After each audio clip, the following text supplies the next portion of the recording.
हाँ, तो आज हम लोग पढ़ रहे हैं एक चैप्टर है फिजिक्स का ऊर्जा के स्रोत, और उसमें आज का टॉपिक है जीवाश्म ईंधन। इसके बारे में आप कभी न कभी पढ़े होंगे, 9th क्लास में पढ़े होंगे, 8th क्लास में पढ़े होंगे। तो जीवाश्म ईंधन क्या है पहले लिख दिए हैं। लिख इसलिए दिया है क्योंकि आप कॉपी में उतार सके बढ़िया से, ठीक है, नहीं तो सुन के तो समझ में आ जाएगा लेकिन लिख नहीं पाएगा, इसलिए लिख देते हैं। चलिए क्या लिखे उसको समझाते हैं, बोर्ड पे ध्यान। पेड़ पौधे एवं जंतु के अवशेष करोड़ों वर्षों तक पृथ्वी के अंदर दबकर ऑक्सीजन की अनुपस्थिति में अधिक ताप एवं दाब के कारण ईंधनों में परिवर्तित हो जाते हैं। ऐसा ही ईंधन जीवाश्म ईंधन कहलाता है। मान चलिए आप इसको 2 बार 4 बार पढ़िएगा तो याद हो जाएगा, समझाने के लिए बता रहे हैं। जीवाश्म ईंधन, सबसे पहले ईंधन क्या है ये पता होना चाहिए, तो हम अभी बताए हैं। ईंधन वैसा पदार्थ जो ऑक्सीजन के उपस्थिति में जलकर उष्मा तथा प्रकाश देता है, उसको ईंधन बोलते हैं। उसी में एक टाइप का ईंधन है जिसको बोलते हैं जीवाश्म ईंधन। तो ये कैसा ईंधन है, तो ये पृथ्वी के अंदर से निकाला जाता है। ये बनता कैसे था, पृथ्वी के अंदर करोड़ों वर्ष पहले जंतुओं पेड़ पौधों के अवशेष जो दब गया अंदर, जब दब गया तो दबाव हुआ, दाब बढ़ा, दाब समझता है ना, प्रेशर, दब गया तो दबाव बढ़ा, दबाव बढ़ा, फिर ताप बढ़ा, क्या हुआ, दाब ताप बढ़ा। ऑक्सीजन की अनुपस्थिति में कोयला का रूप धारण कर लिया, पेट्रोलियम का रूप धारण कर लिया ना। तो इसी को बोलेंगे क्या चीज़, जीवाश्म ईंधन। क्या बोलेंगे, परिभाषा लिख दिए हैं, समझा भी दिए हैं। कोई पूछेगा तो बता दीजिएगा, क्या जो लिखे हैं परीक्षा में वही लिखना है, ठीक है। अपना कुछ शब्द इधर उधर जोड़ सकते हैं। अब थोड़ा सा आते हैं जीवाश्म ईंधन के प्रकार कैसा है। तो हम बताएं ना, कोयला हो गया, पेट्रोलियम हो गया, प्राकृतिक गैस हो गया, इस तरह से और भी है। तो हम मुख्य रूप से पढ़ेंगे यही 3, कोयला पढ़ेंगे, प्राकृतिक गैस पढ़ेंगे और पेट्रोलियम पढ़ेंगे। कोयला देखा है तू लोग, कोयला नाम सुना है ना, कोयला तो काला कलर का होता है। तो एक होता है जो लकड़ी जला लिया जाता है, तो वो जो होता है उसको हम लोग कोयला बोलते हैं ना जी। और एक होता है जो चिमनी उमनी जो होता है ना, ईटा बनने वाला, भाटा उठा लगता है, तो उसमें आता है वो कोयला है। हई भी कोयला है। तो ये कौन टाइप का है कोयला, कितना प्रकार का, हम आके थोड़ा सा पढ़ते हैं, ठीक है जी। आगे देखिए यहाँ पे एक चारकोल होता है, एक कोयला होता है, एक कोक होता है, अलग अलग वैरायटी का होता है। चलिए कोई बात नहीं। कोयला को इंग्लिश में बोलते हैं कोल। क्या बोलते हैं, कोल। यह एक ऐसा जीवाश्म ईंधन है जो मुक्त कार्बन तथा कार्बन के जटिल यौगिकों का मिश्रण है। कोयला मुक्त कार्बन और कार्बन के जटिल यौगिकों का मिश्रण है। कोयला मुख्यतः झारखंड उड़ीसा में पाया जाता है, पश्चिम बंगाल में भी पाया जाता है, और झारखंड के झरिया में सबसे ज़्यादा पाया जाता है, बेरमो में पाया जाता है, और बंगाल के रानीगंज में कोयला पाया जाता है। ऑब्जेक्टिव में याद करा दिया गया पूरा का पूरा। नहीं जी, झरिया किस लिए फेमस है, कोयला के लिए। और एक झरिया में हेमाटाइट भी मिलता है, हम पढ़ाए थे ऑब्जेक्टिव में। क्या हम पढ़े कोयला के बारे में, तो कोयला कहा जी, यह एक जीवाश्म ईंधन है जो मुक्त कार्बन और कार्बन के जटिल यौगिकों का होता है, मिश्रण होता है। यानी कोयला में कार्बनिक यौगिक भी रहता है और कार्बन भी रहता है, मुक्त अवस्था में भी रहता है।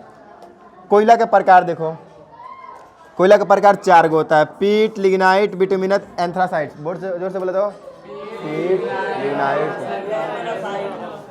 हो गया, याद हो गया। कितना प्रकार होता है कोयला के, 4। पीट जो होता है ना, निम्न कोटि का कोयला होता है, इसको बोलते हैं घटिया कोयला। क्या बोलते हैं, घटिया कोयला बोलते हैं। इसका कोई वैल्यू नहीं है, इसका मतलब तू लोग जैसा है भाई साहब। इसमें कार्बन कितना प्रतिशत रहता है, 60%। ये तो 60% भी रहता है। तू लोग का 60% आ जाए तब जाके इसके लेवल में आएगा समझ रहा है ना। लेकिन तू लोग का शायद 60% अगर नहीं आए तो समझो इससे भी नीचे है। और किस में काम आता है, खाना बनाने में काम आता है, खाना बनाने में काम आता है ये कोयला।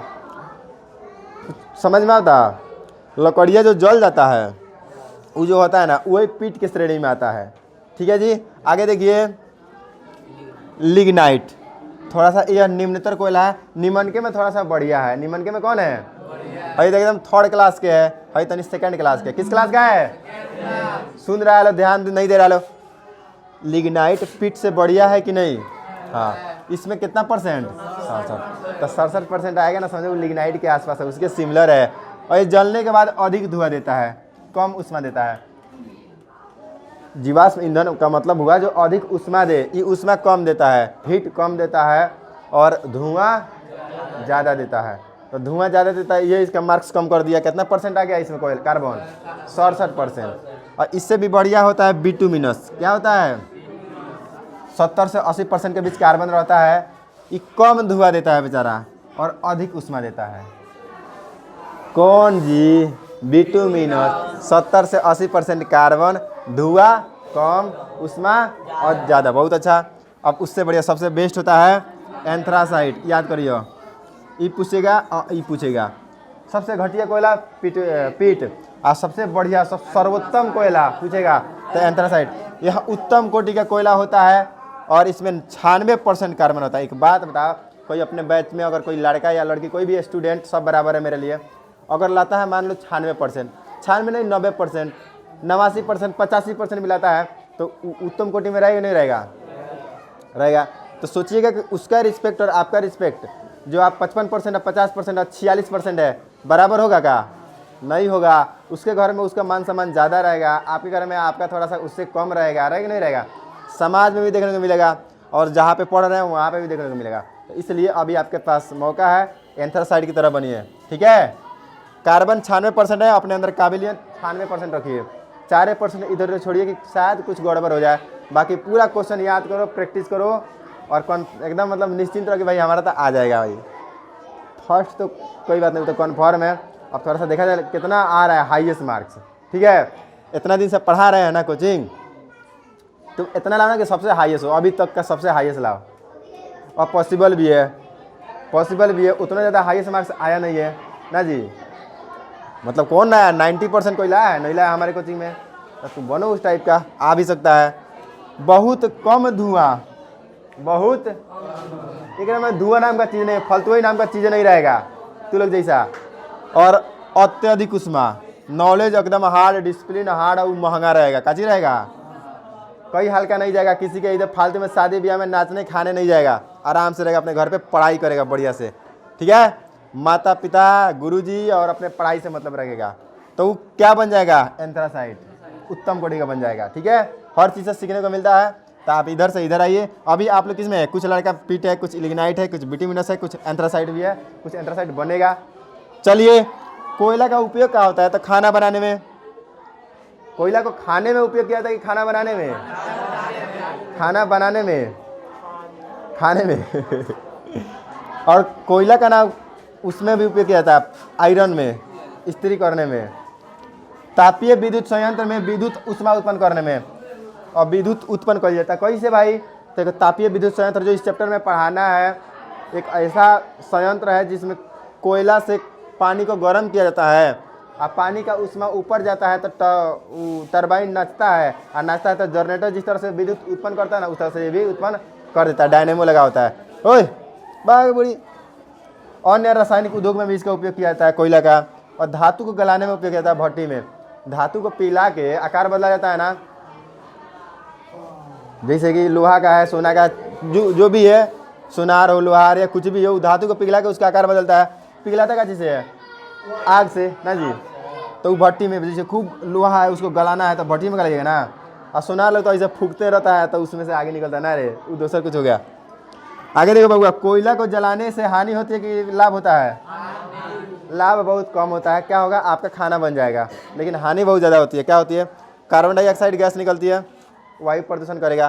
कार्बन मोनोऑक्साइड गैस निकलती है, इससे तुम्हारा खतरा होगा और कैंसर हो जाता है। इसमें शीशा पाया जाता है। कार्बन मोनोऑक्साइड में शीशा पाया जाता है और सबसे खतरनाक है ये कार्बन मोनोऑक्साइड। और ये कार्बन मोनोऑक्साइड ना दोस्त होता है। अब क्या बताएं हम जी, वीडियो लंबा ना हो इसलिए बताते हैं।